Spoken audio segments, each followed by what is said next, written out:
Hello, welcome to our Goucher Ask Me Anything. My name is Brandy. I'm an admissions counselor here at Goucher. I'm going to have us all introduce ourselves really quickly, but I just want to say thank you so much for tuning in, and we're really excited about your admission to Goucher. So again, my name is Brandy. I'm an admissions counselor here at Goucher. It's my 5th year here, but originally I grew up in rural Virginia. I was the first in my family to go on to college, and I actually spent a year at a large public university before I transferred to a small liberal arts institution. So I'm very interested in how this choice gets made and recognizing that it's very important to find a school that is a good fit to you and not just you finding a way to fit yourself to an institution. So that's part of my ethos of what I'm doing here. One of the things that I do, in addition to my travel areas, I travel for all of the southeastern United States. If you go to high school in the southeastern United States or in southern New Jersey or in Connecticut, I read applications for you. But in addition to that, I also work on social media for this office. So I have been behind the screen for all of the AMAs up to this point, but now I'm on screen, so I'm very excited to see you all. So I'd love for our lovely student panelists to take a moment to introduce themselves. Hi, everyone. I'm Gabby Laughlin. I'm from Colorado Springs, Colorado. I am a biology major with a minor in public health. I'm also a senior, so I've been here all 4 years. On campus, I am involved in choreographing for some of our performances. I also am a tour guide on campus, so I know all the ins and outs of the school. There's so many different things that I could say. But yeah, I've done a lot of things. I've done an internship abroad, so if you have any questions about doing an internship overseas, I can absolutely answer anything about that. But yeah, all good stuff. Hi everyone, my name is Wynn. I'm a sophomore. I'm from Silver Spring, Maryland. I am an international relations major and French minor. On campus, I work in the admissions office as an admissions ambassador. I also work with the Goucher Prison Education Partnership as an administrative assistant. And then I also work as a first-year mentor, meaning that I get to work with first-year students when they get here, kind of guiding them through their transition to college, through orientation, and also through the first 7 weeks. Awesome, thank you all. So I would just love for us to take a minute to say why Goucher. Before we start on that, I just want to remind everybody watching that you can send your questions in via email to askastudent@goucher.edu, or if you're watching on YouTube, if you look to the right of your screen, I don't know if it's this way to the right, this way to the right, you can write questions in the comment section, and we'll add those to our lineup for our questions tonight. So on that note, why Goucher? So for me, Goucher, the most important part was oh goodness. So I actually came from a pre-professional dance program, and I wanted to both do biology and dance. So I wanted a program that not only had really strong dance, but also really strong biology, because for me, STEM is, honestly, I'm a big nerd. Like, I'm a big old nerd. And so for me, that was really important to have both, because a lot of times you don't always get both, and the ability to do, as Brandy says, and I use this all the time, you can do anything you want, but you can't do everything you want. So I wanted the ability to do what I wanted to do and have the ability to do both. So for me, it was not only coming to a place that had both of the things that I wanted, but having a community where most people are just really multidisciplinary and are interested and interesting. And one thing that I always love to say that my mom always said is, to be interesting, you have to be interested. And that's a very big Goucher thing, is everyone is interested in so many things. And you don't find one type of person here. Everyone is so many different things on campus. And so that's been a big thing of why I honestly have loved it here my 4 years. Yeah, so I'm from Maryland, Silver Spring. It's around 45 minutes away from Goucher's campus. And so I really wanted a school that was kind of local. I really like the proximity that I have between school and home, because it's close enough that if I need to go home for anything, or if I just miss my family, I have that ability to go home. But also I'm far enough away that I can really kind of build my own life.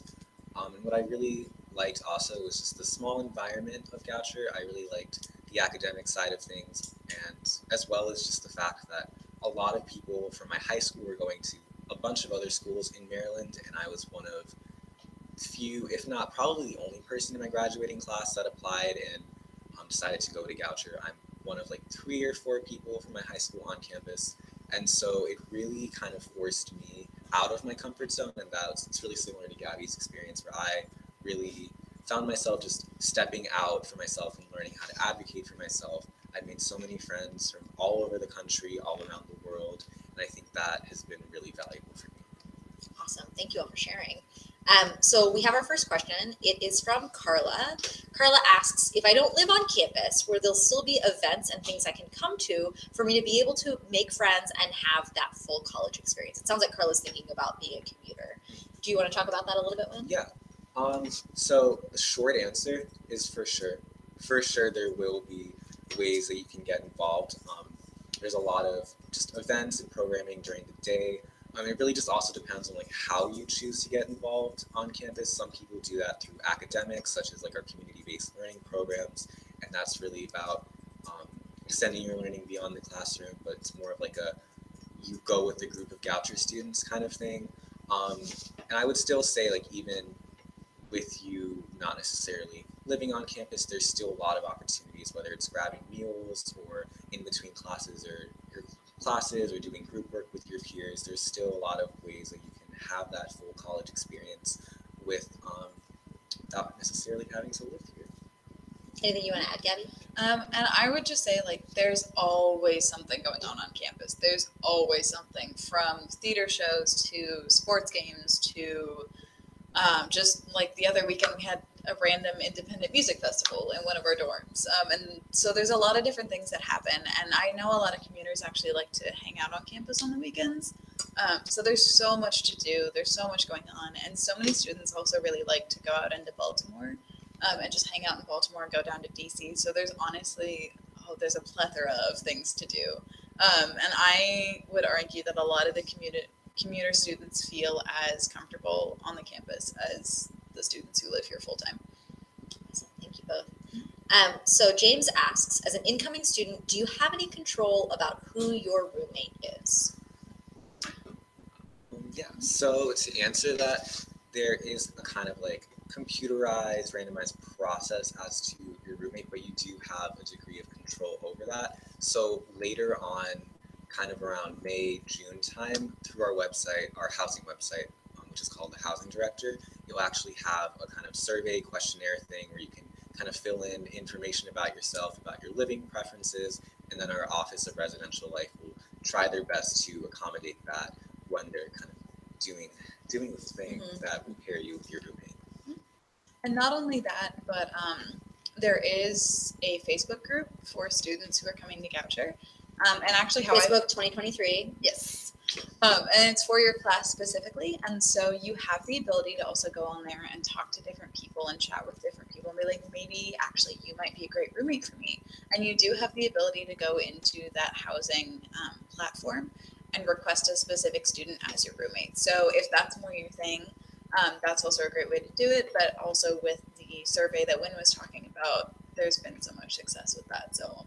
And I just want to add quickly, as somebody who has ran that Facebook group for several years, I think that it's really great when students meet potential roommates on there. But I've also seen people be like, you like Orange is the New Black. I also like Orange is the New Black. Let's be roommates. And I really would like you to think of a few other things that you might have in common as a result of that process. And just to remind you that a roommate is somebody that you're living with. You want to have similar times that you wake up or you go to sleep, that you want to have enough in common that it's not going to create a lot of tension between you. So be thoughtful about how you're making that process. And sometimes it feels like if you know somebody even a little bit, it gives you a modicum of control. And so you feel like it's going to work out better. But it's important to recognize also that if you let yourself be paired with somebody by Residence Life, they've paired a lot of people, probably more times than you've paired yourself with a roommate. And so they have a pretty good idea of what is going to work well, what is not going to work well. And so they work hard to try to make those connections. And so often they have good experiences figuring out who's going to work well together. So I just want to add that as a little bit more insight. Yeah, definitely. So a follow-up to our question is the 2023 Facebook group available on other social media platforms?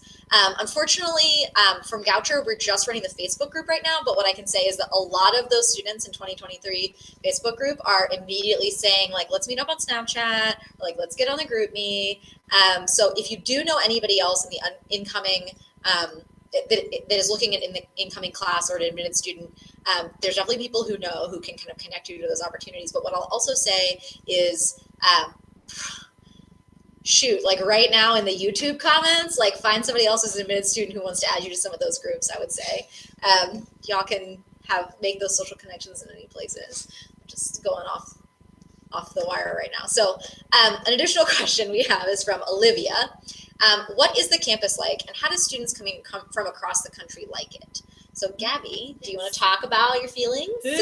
Oh, so many feelings. So the campus honestly is very friendly. One thing that I always like to tell people, and it's been true my whole 4 years, is people on this campus are the type of people who, no matter what, will hold the door for you. Or you'll make friends in the line at our cafe. Or like people are just generally really friendly. And I don't know from where across the country you're coming from, but I definitely am from very far away. It's about a 4-hour plane ride.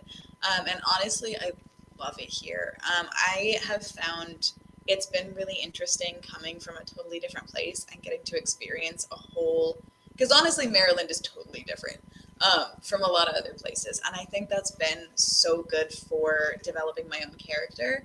Also, we have one of our largest states that we draw from is California. So we have a lot of students here who are coming from the West Coast, who are coming from very far away. So there's definitely a community for people who are from not as close, and there's plenty of students who you can interact with and kind of be like, oh, I'm from really far away and my family's not close. This is frustrating. And there's a lot of having the ability to connect via that. But then also, like, I've gone home with some of my friends to Massachusetts for Thanksgiving, or I've gone down to Florida to hang out with some of my friends. And so you develop a lot of those really close connections. And especially because a lot of, I mean, honestly, Goucher is such a family and so welcoming. And that is also very indicative of a lot of their families too. And I have had such a great time. And honestly, I would highly suggest going, if for you going far away is what you want to do, like, do it. Because I was always the type of student that, like, I wanted to be far away enough that if I needed help, my parents couldn't help me. Yeah, I mean, and that's very much been my thing, and I've really loved it. So honestly, to me, Goucher is a phenomenal place to be from very far away to come to. I just want to share as well, about 30 to 35% of our students are coming from the state of Maryland, but the rest of our students are coming from 45 different states and 60 different countries. So we certainly have students with a great geographic diversity. We pull many of our students from the Mid-Atlantic and from New England, but we're also pulling students from California, all across the US, all across the world. So there are people with lots of different experiences. And to kind of harken back to our question about if I'm not living on campus, am I still going to have opportunities?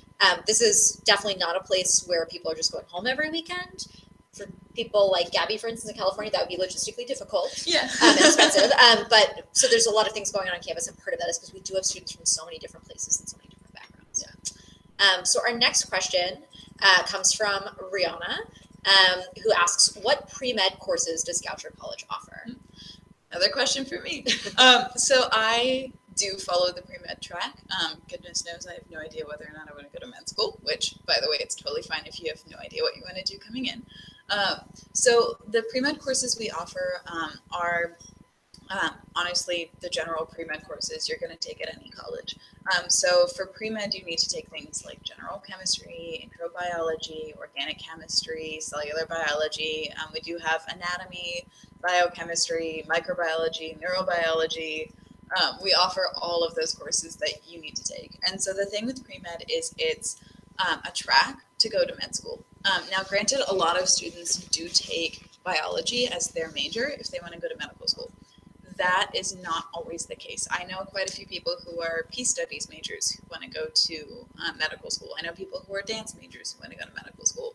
So the thing I would honestly say about a lot of that is if you want to go to medical school, definitely make sure you get in contact with the health advising department. They're phenomenal. There's a fantastic booklet that they have for students that goes through your entire 4 years of college of every single thing you'll need to take and when to take it. It's fantastic. But the thing is, honestly, you don't have to be a biology major to be pre-med. You don't have to be a chemistry major to be pre-med. There's so many different things that you can take to do that. But we have all of those pre-med courses you're going to need for medical school. Yeah, I mean, we have all of them. and even a little extra, which I would also suggest, take microbiology. It's a big deal. So it appears we've got questions coming in from Lucy and Maia as a unit. So Lucy and Maia ask several questions, but we'll start with, what opportunities are there for student life? So do you all want to talk a little bit? I'm assuming that the students on campus are alive. Yeah. But like, let's talk about like what student life looks like, what your everyday life looks like, as well as what kind of development opportunities are there, events. We talked a little bit about events, but what do you want to kind of add? Yeah, so we touched on just the wide array of different events that are offered. Gabby kind of mentioned how there's different music performances, theater performances, academic talks if you're into that side of things, and really just a lot of opportunities to just hang out with people. I think you'll find, especially when the weather's warmer, like you'll just always be able to walk down Van Meter Highway and just see people sitting out in the ath, in the info commons. Just there's always people around. And so this might be a kind of a broader answer to opportunities for student life, but I really would say that there's just always people around, and the space is more than welcoming for you to join in. Yeah, definitely. I mean, like Gwen said, there's so much going on. And so there's different yoga classes or Zumba classes, or like there's just everyone is so passionate here, and I think we have at least 70 different clubs on campus at a minimum. There's so much going on. So I would say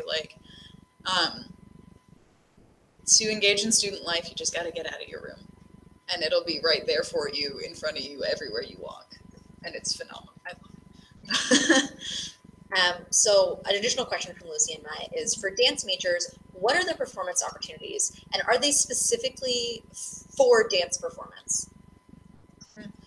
So there are quite a few performances on campus. There are at first, the biggest performance is each semester we have a performance by the official Goucher dance department. And so, excuse me. So those are performances where you have at least two pieces by professors at Goucher, who are, one is a ballet piece, one is a modern piece. Whatever spectrum you want to engage with that, or they want to engage with, it's very broad. And then there's also two pieces by guest artists who come in from crazy insane places. They're phenomenal. So that's one of the big performances. That is an official giant performance on our biggest stage. There are also student choreography performances. And so those are performances by students who have taken our choreography classes, and they have these really big performances of lots of different pieces, all the way from modern to ballet to hip hop to everything across the board. Honestly, I would say those are actually my favorite performances. They're great. There are honestly so many different opportunities. We have our musical theater club. A lot of dancers I know really love to perform in that because there's a lot of dancing in that. We also have our Rocky Horror performance every year that always has a few dancers. I was the choreographer for that. So much fun. So we have tons of different opportunities. I do know other dance majors who have been a part of the department have been asked to be a part of professional performances by different professors. So that is also another opportunity off campus. So there's just always an opportunity to dance, to perform, to engage. And if there's something that we don't necessarily have but you want to do, there's always a grant. There's always a way to engage with it. There's always someone who is willing to help you push and engage and be like, yes, you have an idea. Let's figure out how to make this feasible, tangible. Let's go with it. So that is honestly, there's just so much at Goucher. There's so much. For being a tiny school, there's so much. But yeah, that's my thing. So our next question from Lucy and Maia is, how does Goucher help students prepare themselves for a career? Yeah, so we actually have an amazing office at Goucher called our Career Education Office, and we always shorten it just down to the CEO, so people are always just saying CEO. But so they're really great because they're all about career education, which is in their title, but they actually really integrate that into the curriculum as well as just into your overall student experience. So it's not necessarily something that you have to feel like you have to reach out to do. It really is integrated into your time here. And actually, for instance, when you take your writing class in your first year, the CEO will be coming in and kind of helping you you through writing out your resume. The CEO really just does a lot, just a broad range of things related to careers. So part of it is career development. So that is like more on the end of like helping you with interviews and preparing resumes and cover letters. There's career education, kind of getting you to think about who you are and what you want to do with your life, both during and beyond college. We also do a lot of networking opportunities. We have a really strong alumni network, and our CEO will run coffee chats where different alums from all sorts of different fields and all areas of the U.S. will actually, or all areas of the world, and they'll actually come over to Goucher, and you can just grab coffee and meet these cool people and just learn about what they've done and how they've taken their time here and made it into something great. One of the things I personally love about the coffee chats is that it's an opportunity for our students to just sit down and like chat with alums about what it is that they do for a living, and we bribe you with coffee and donuts, which is nice. And the big scary words that is networking, and it's an informational interview. But if we just call it a coffee chat, then like it feels chiller and it doesn't feel super intense. And it allows you to get comfortable and feel ownership over those things like networking and informational interviews that sometimes feel inauthentic to us. But when you've actually gotten through doing it and you're like, actually, like I totally own that and know how to do that in a way that feels like it's me, doesn't feel like I'm playing a professional person. So I think the career education office does a really good job of making that feel applicable to your life, and like a useful skill and not just a mask that you're putting on. Anything you want to add about that, Gabby? No, good. Great. So Jennifer asks us, would you say that it is easy to study abroad? And do you feel like you have a lot of options on where you can go? So another amazing office that we have is our Office of International Studies. And so they are with you the whole way of figuring out your study abroad process, from just figuring out like what you want out of your study abroad experience and what that looks like with your academics, how you want to pursue that, then thinking about the different programs or countries that you want to go to. So it definitely is, I would say, a process. There's a longer, maybe not long is the word, but there is a process to going abroad. You have an application process, you have kind of pre-courses here at Goucher, our 101 and 102 courses, where you're with other students and you're just learning about the very basics of going abroad. You also have your visa applications and your individual program applications. But what I will say about our Office of International Studies is that they're with you the entire time. They're guiding you through that entire process. And so in that way, I would say it's not daunting or challenging to go abroad. And then, should I go for the second question? I just want to also just add, in case there's anybody who's watching who missed the memo, Goucher does require students to study abroad. So if you are legally allowed to leave the U.S., it is a Goucher graduation requirement. So for anybody who like might have missed that part, it's not just, it's because everybody is doing it and it's a process for everybody. It really doesn't feel like you're the only one going through this process and taking step by step by step. It's really worked into your process. And then the second about options, feeling a lot of options on where you can go. I would say yes, because we have just a broad, all over the world. It's not really centered on. Did you say we have a broad program? Oh yes. That was terrible. I didn't even notice that. But what I really appreciate about our study abroad programs is that there's a lot of intention. It's not necessarily your stereotypical study abroad where you're just going off to, for instance, Europe. And there's nothing wrong with going abroad to Europe. I plan on going abroad in Europe, but it's not really centered on just one region or one kind of activity. There's internship programs for certain countries. There's the opportunity to go to college or university in these countries that you're studying abroad in. And there's a lot of different kind of themed programs. So there's a lot of different things that you can get yourself into based on what you're studying or what you want to do, or just really what you want to experience in your time abroad. Yeah, if you haven't already checked out our study abroad options online, it's important to say that we have, I think, over 60 programs in more than 30 countries on 6 continents. It's not a situation where we've got like a billion programs in Europe. There's Central and South America, multiple programs throughout Africa, South and East Asia, Australia, New Zealand, like you name it, we've got stuff pretty much everywhere except for Antarctica, though I did hear there's not a study abroad program in Antarctica, but this summer I met a prospective student, shout out if you're watching, who said to me they knew a Goucher student who had gone to Antarctica with a professor for a research project. No guarantees on whether that's running again, but it turns out like Goucher students have in fact been to every continent. I was very impressed to find out.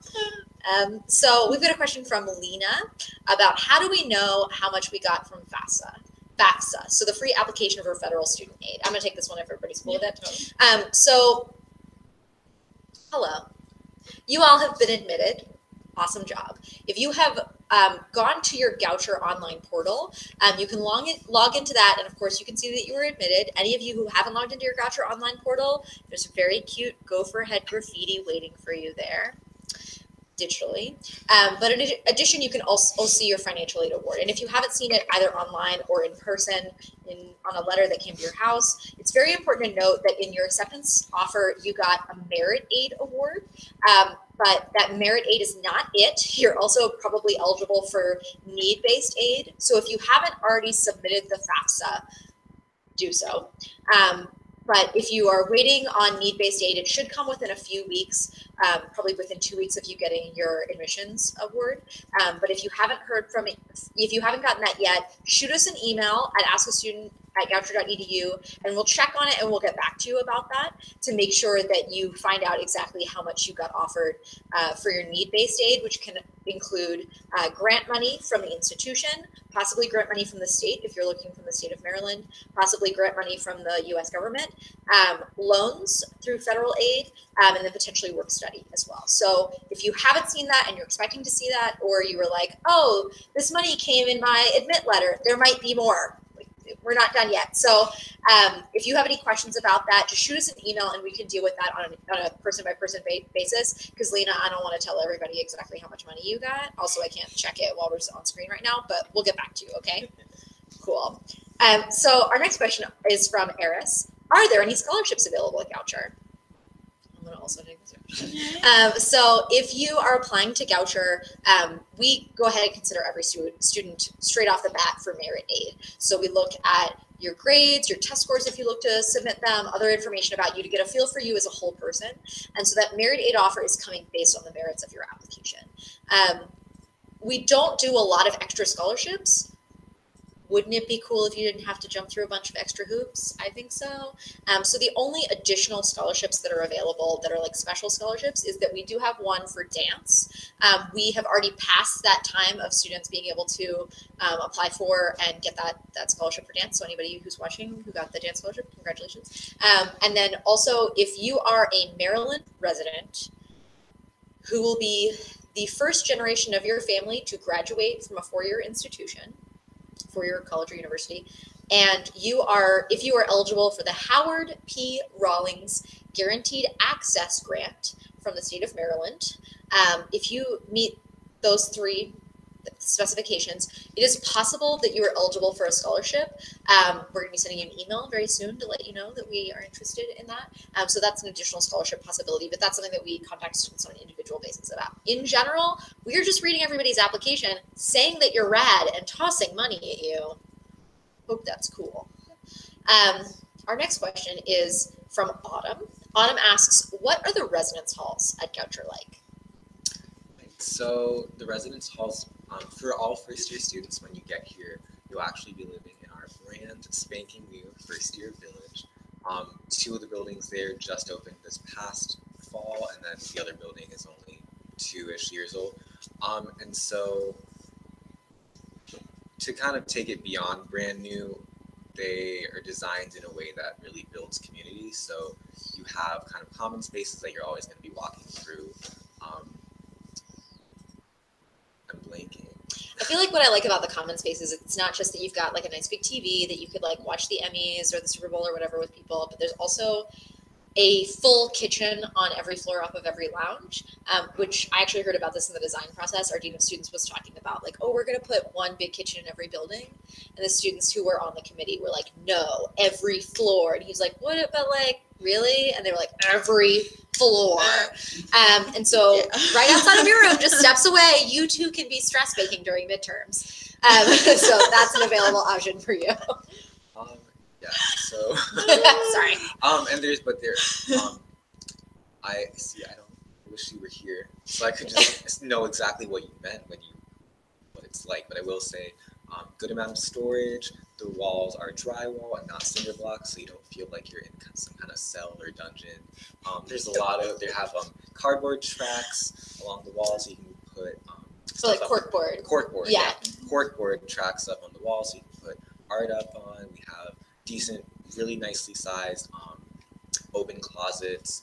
And what I'll also add, since Gabby and I are both not first years in the first year village, is also the quality of life or the quality of the residence halls doesn't necessarily go down once you're leaving this brand new building. I would say like the other opportunities, the other places that you can live in on campus are still pretty good. And I actually really like that some of our buildings are older, and so there's actually a lot of character. There's like really just cool little architectural features. They're really cozy. I think that's really something that actually a lot of rooms at Goucher just have in common. Is so many people are able to either just make their residential space really cozy, or just like the space that they're in is already just very homey. And I really appreciate that. And another thing that I'll say is you will never have more than one other roommate. So like within a bedroom, you're not going to have like 4 people to a room. I remember my freshman year, and this is long gone, so don't worry about it, but we used to have like 3 people in a room. That does not happen anymore. You will only ever have one other roommate, and we also have quite a lot of singles on campus. So past your freshman year, you have to learn how to live with other people. It's like a whole thing. Amazing. But you do have the opportunity to live in a room by yourself. So there's plenty of room. Don't worry about it. And I think what's funny is we always advertise that the rooms in the freshman village are so much smaller than the other rooms. They're honestly still really big. Like they're not tiny at all. And I think it's funny because like they're designed to make sure that you're like interacting with people, but like there's so much room. Don't worry, you'll have plenty of space to spread out, have your desk and your fridge and your twinkly lights everywhere. I have twinkly lights all 4 years. They're phenomenal. So there's lots of space to like really build up your own character and make it homey.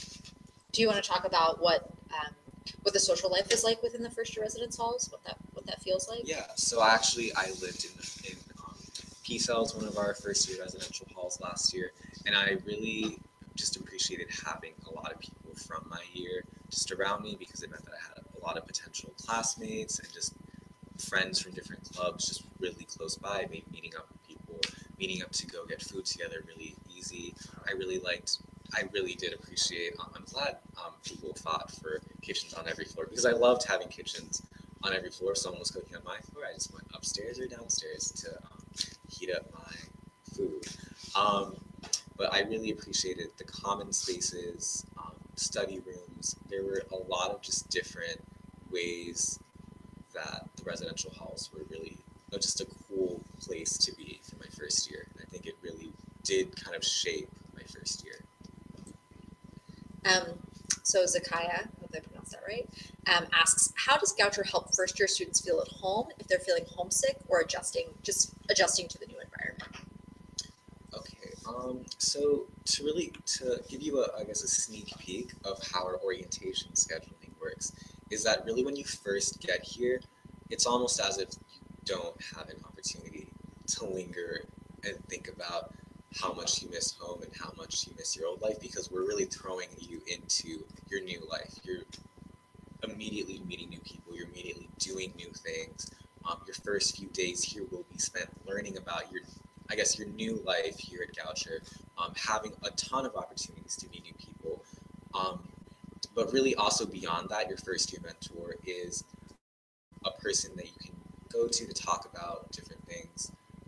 And for a lot of people, homesickness is one of those things that they'll choose to confide in and kind of seek mentorship and guidance with, because all of us are really here for each student, and we're with you in kind of every aspect of your transition to college. So it's not really just that, how are you doing with your grades, or how are you doing with your classes, but we really want to know how you are doing with kind of like every level of your experience. So for a lot of students, that distance from home really is one of the key factors in what's maybe making them not feel up to their best in their first year, and so that's something that you can,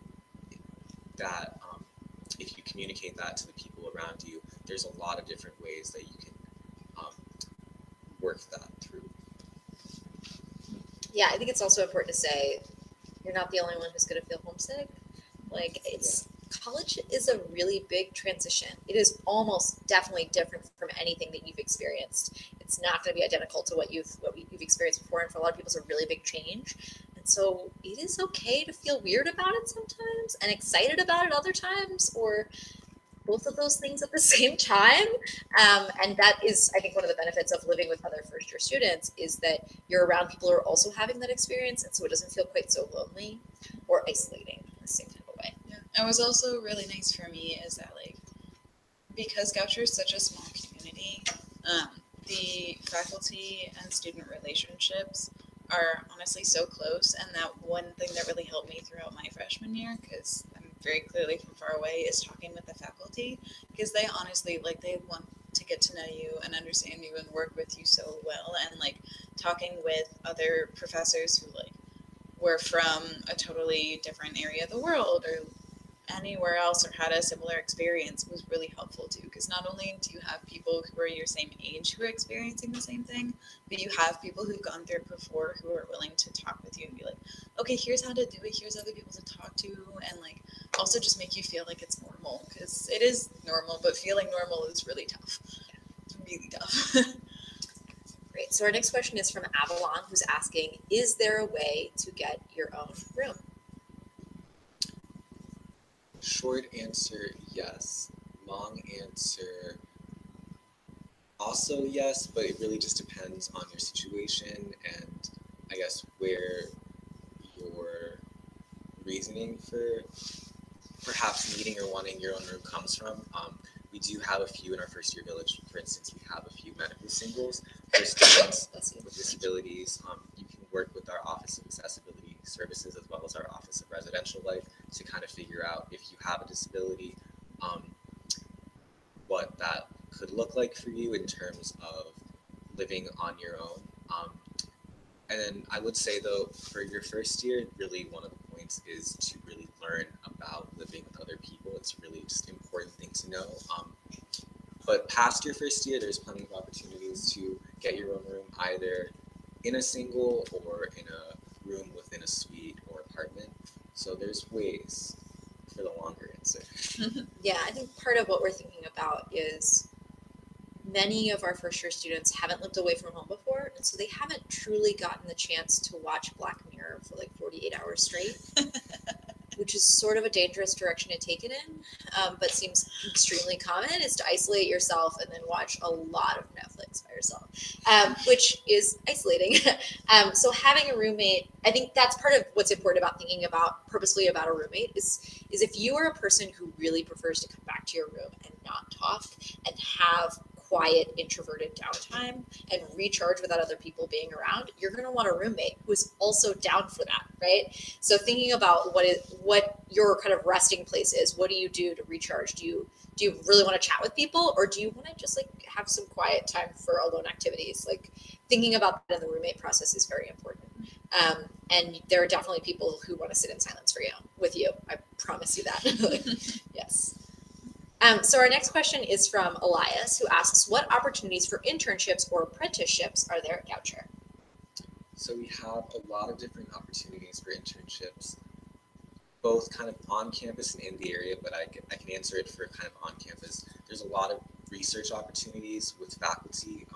Faculty from across many different departments are always doing research, and that's actually kind of separate. It's one thing I really love about faculty at Goucher is a lot of them are continuously active in their fields, and part of that is that they will have students helping them through their research processes. So this can be either during the semesters or over J term, which is a 3-week period, which is a 3-week period. It's January term. Yeah, January. It's the last 3 weeks of January. Last 3 weeks of January before the spring semester, where students will come back onto campus and they'll help different professors in different fields doing research and assisting them with that. And then also just our area, our CEO I mentioned earlier, but also faculty are also, a lot of them are really well connected or have a good grip of the area, and so they're really able to help you figure out things that you can do in the area as well.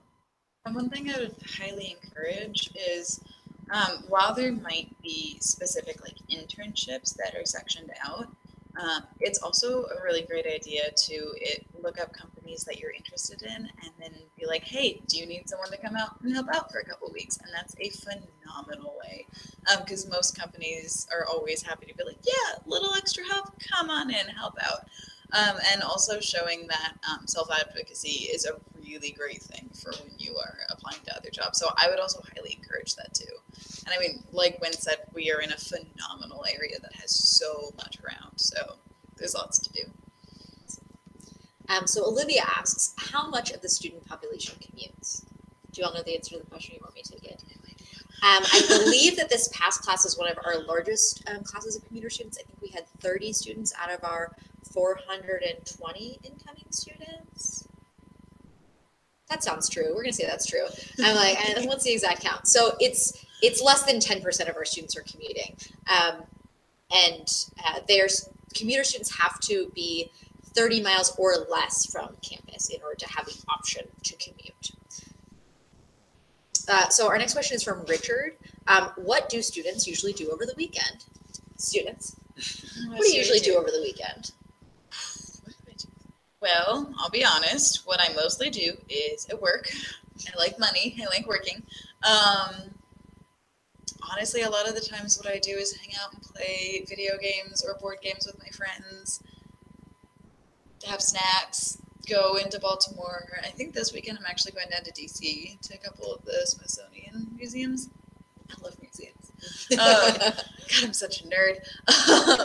But yeah, I mean, most of the time I like to just I am very much one of those weird ambivert type of people. So it's like during the week, I love to be super social, but on the weekend, I'm in my room chilling out or with like a small group of people, just doing kind of whatever I want to do.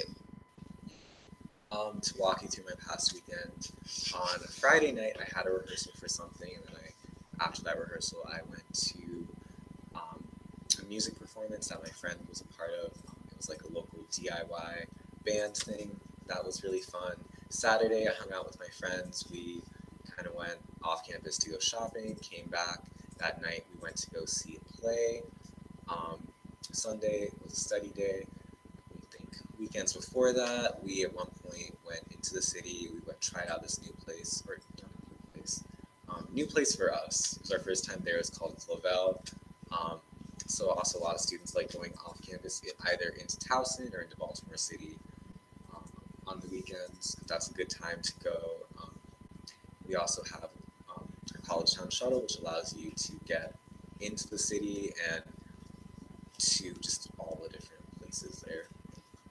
Yeah, Clavel just got nominated for a James Beard Award, local James Beard Award, in case you were wondering, any of your foodies followers.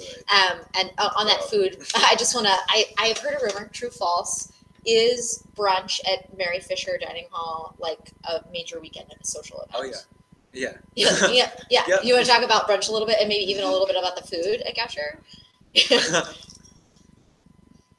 Omelets at brunch. My favorite. It's like yes, no, for sure. Yeah, there's a line. There's always a line. It's something that you have to do. It's almost like an essential. Potatoes. The potatoes. We have a waffle maker. We always have really good bagels. And yeah, just in general, brunch is a really good time. Everyone's just there, and you see people. You can hang out with people and just catch up. It's just always a really nice, chill vibe at brunch. Yeah, nobody's like running off to classes or anything. Yeah. So one thing that's been really nice, because like I never used to go to the dining hall during lunch. The past couple of years, they have such good food now at brunch. They have like sushi bowls and poke bowls and Thai bowls and curry bowls. Do they have bowls? Yeah, they're like bowls. all the bowls. But they're really tasty, and I have now actually been going to lunch on a regular basis, and it's been really good for me because I need a break in the middle of the day.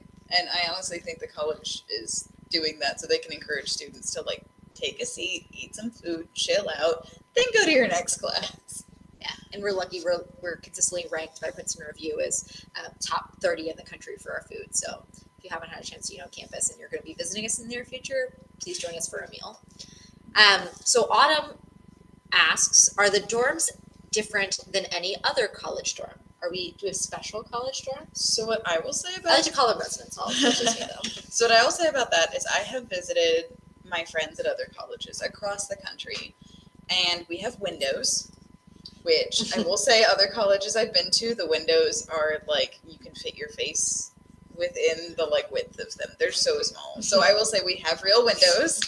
It's great. Also, like when we were saying earlier, we don't have cinder block, so again, you don't feel like you're in a dungeon.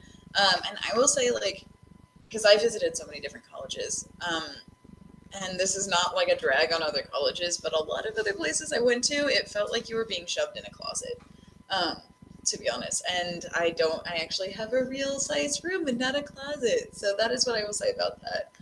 But honestly, they're nice areas. I like them a lot. Anything we want to say? Yeah, it's somewhat related because going off of like how other colleges might be, not to drag other colleges, but a big factor. You're looking at other colleges, you should look at us all and weigh us evenly. A big factor for me in looking at and choosing Goucher was the guaranteed housing for all 4 years. I really appreciated that my school was not going to kick me out because there's no space for me after my second year. So that's really cool. I guess that's like a different thing from other colleges and their residence halls. Yeah. So kind of to especially specify, so 98% of our students live on campus all 4 years because you are guaranteed housing all 4 years. It doesn't matter if you're a freshman or a senior, you are given housing no matter what. So that's actually really phenomenal, especially coming from so far away. Like finding an apartment here would honestly be non-optional for me. So that's a really nice thing about Goucher is they understand that like you might not necessarily have the opportunity to do that. Now, granted, there is an opportunity to live off campus, but again, most of our students like to live on campus, and I really honestly prefer it. So that's a really big benefit. I would definitely, yeah. So Avalon asks, how good is the public transportation in the area? So very specifically to Goucher, I mentioned earlier, we have our College Town Shuttle that links us to Towson, other schools in the Baltimore area, and it kind of goes through Baltimore City, drops you off to Penn Station, and then from Penn Station, you can take the MARC train down to DC, or you can take different trains. It's $8. Yeah. You don't have to park, and like the MARC train between DC and Baltimore is 40 minutes. You cannot get between DC and Baltimore in 40 minutes unless like everyone left. We had an agreement and everyone left the road and you just got to drive straight and there was never any traffic. So like so accurate. Yeah. It's a good deal. No, it's a great deal. It's $5 to get from Penn Station to the airport. It's so cheap. And honestly, I mean, for me coming from Colorado where everyone relies on vehicles, the public transportation is great. If Avalon, you're from New York, it's different. Yeah. It's not the same. I was going to say. Yeah, we have people coming from all over. And Avalon, I don't know where you're calling in from. Typing in from. But I just want to make it clear, like, different public transportation systems are different. And particularly New Yorkers come here and they're like, this is not New York. No place is New York. But we have a pretty reliable public transportation system. But it's not going to be quite at that level. Yeah, definitely. So Arnold asks, are first years allowed to have vehicles in their first year? Yes, indeed. I believe it's around 75. Yeah, it's 75 for the year. So you have to purchase a parking permit, which is $75 for the year. But yes, you're allowed to have a car on campus in your first year. Yeah, and the school that I attended in my first year, you could like buy a parking pass, but it was like $500, and you may or may not be able to find a parking spot on campus. That is not a problem here. We do not have a limitation on parking spots. I think first year students have a specific parking lot that they're asked to park in, and it's like a whole 3 minutes walk away. Oh dear. Which there's a point when like it's very convenient to get to everything that you're like, why do I have to walk so long? I promise it's okay. But there are more than enough parking spots on campus, so it's not a situation where you have to fight for those. Definitely.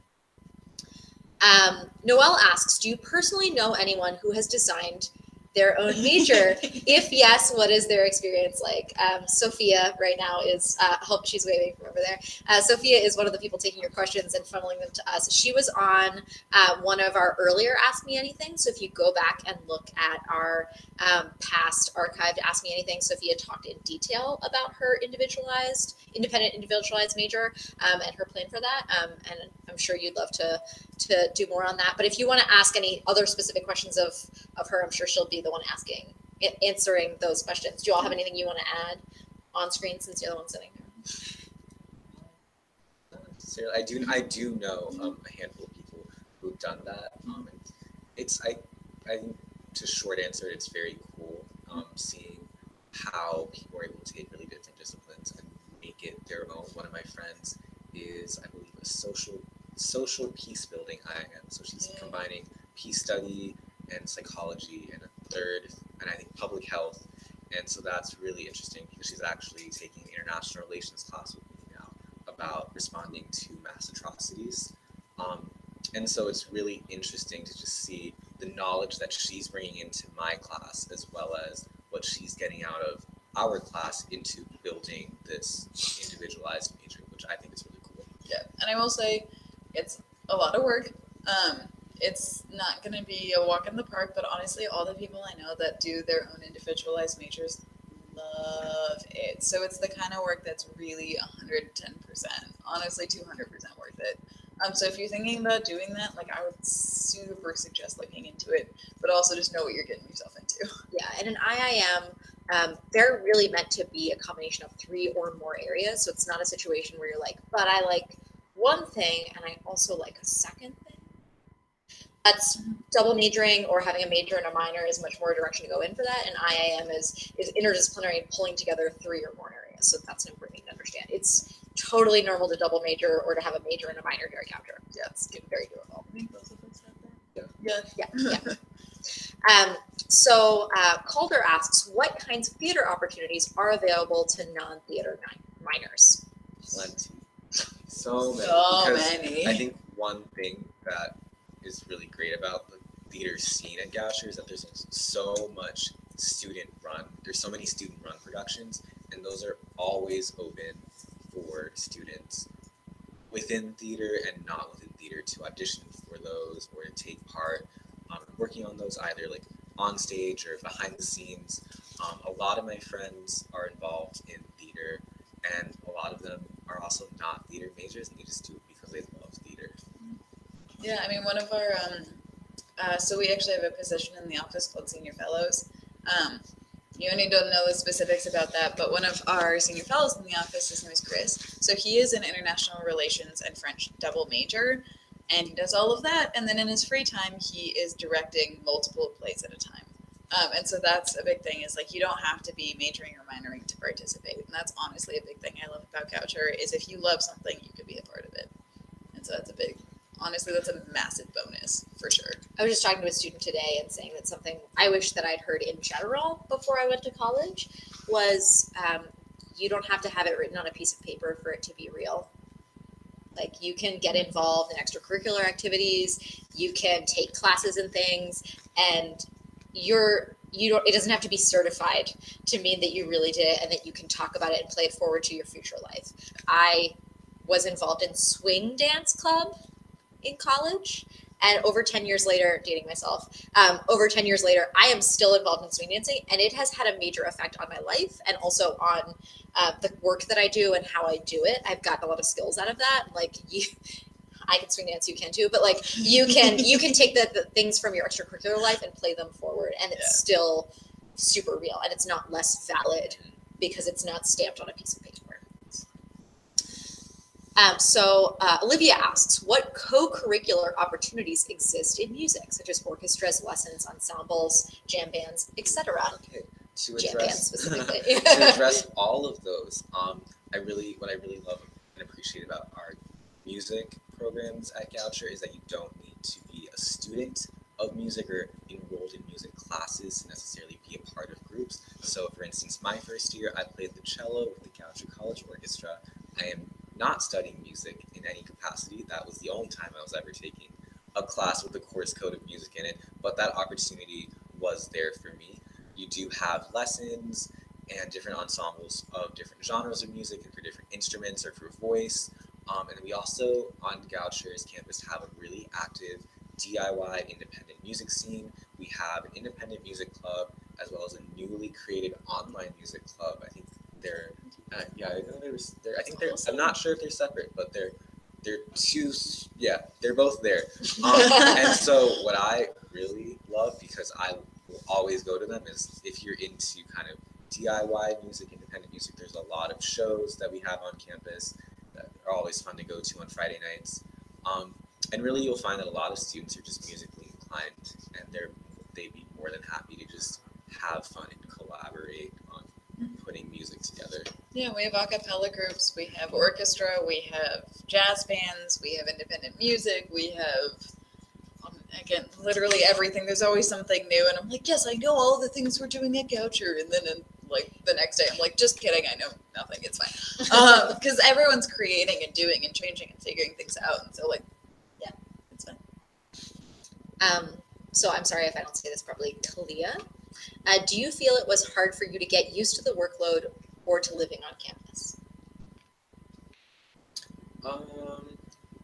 To the workload, no, but that was my own experience, and I will say that everyone's experience with getting used to college life, and then specifically the work aspect of your transition, is different. So it could be difficult for some people, it could be very simple for some people. I found for myself that I'm pretty good at just planning things out, because I like planning things out and adding structure to things.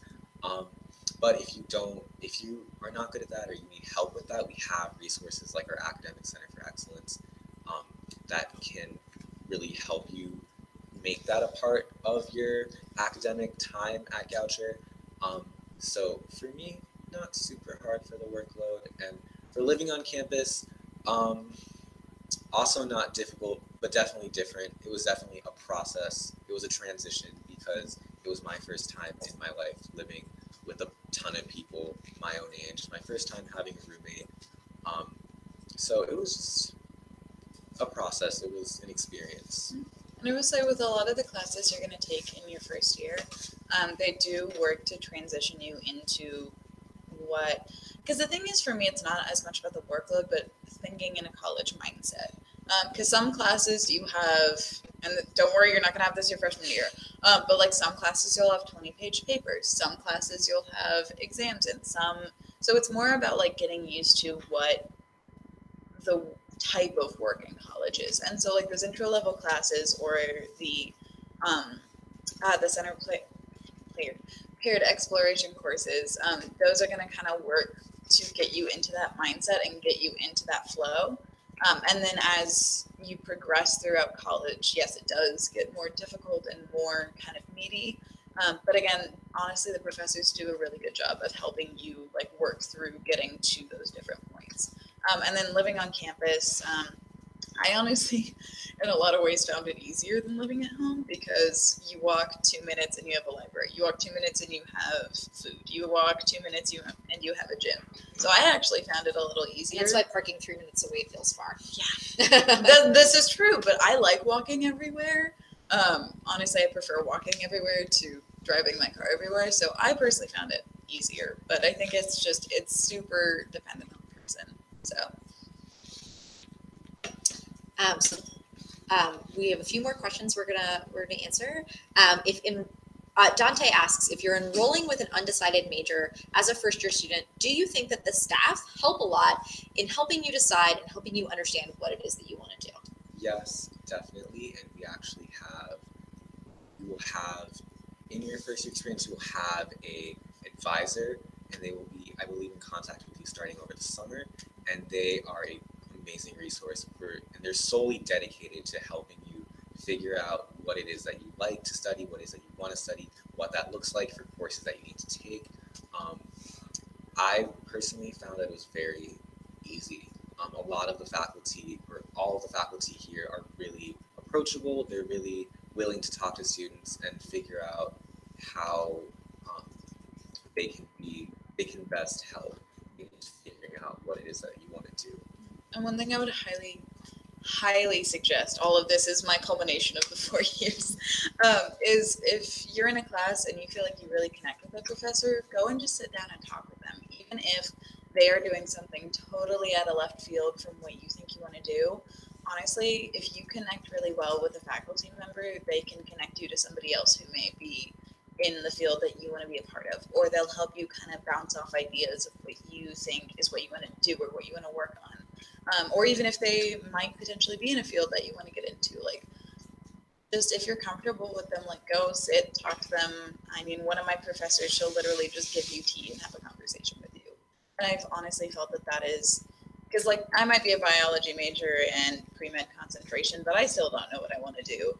I have no idea what I want to do. And that's honestly been one of the most helpful things, is just sitting and having conversations with people. And so I would highly suggest that, because it's a great way to just engage. So the last question that I want to ask all of you is, what is something that you wish someone had told you while you were making your college decision, or something that you wish you could go back and tell yourself, or wish you had known while thinking about these last few months of senior year, making the college decision and that transition? I know I've had to reflect on it because I'm about to graduate. So my thing is, and I would say this is a bit major specific, is don't worry too much about your GPA. It matters. Don't get me wrong, it does. But the thing is, honestly, if you're passionate, if you care, if you are excited, you'll go far. And having a 4.0 is not the only way, and is not the way to do well in life. And so that, for me, because honestly, I'm a perfectionist. I am a type A, like, self-prescribed perfectionist. And so that gave me a lot of stress, not only in high school, but throughout college. And honestly, don't worry, you'll be okay. And the thing is, life happens. Things happen, things get in the way, but you'll be totally fine. Just be passionate and engage in what you want to engage in, and you'll be fine. You'll do really well. Actually, if you're passionate, you'll do really well in your life. I guess what I would say because it was like around 2 years ago that I was in your position of, like, just trying to figure out what it is that I wanted.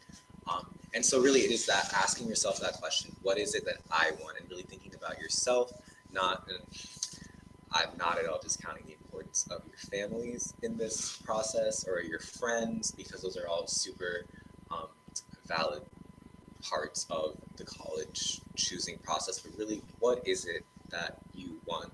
What is it that you want out of your 4 years? Because it really is your time. You want to make sure you're really investing your time and energy into something that is going to be a lasting and amazing experience for you. And that is very broad. And I don't know all of you. I don't know what yet. Yeah, I'll be meeting all of you in August, but I don't quite know, where you all are in finances, or personal considerations, or what it is that your families want for you and what you want for yourself. But really just prioritize yourself. Ask yourself, what is the most beneficial to you?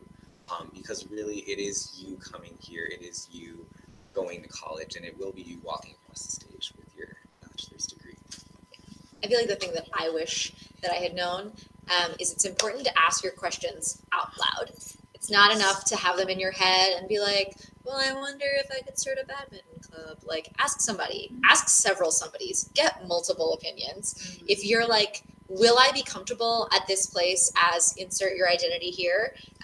Ask several people and get a feel for what that's going to look like, and get multiple points of view on that to keep yourself more informed.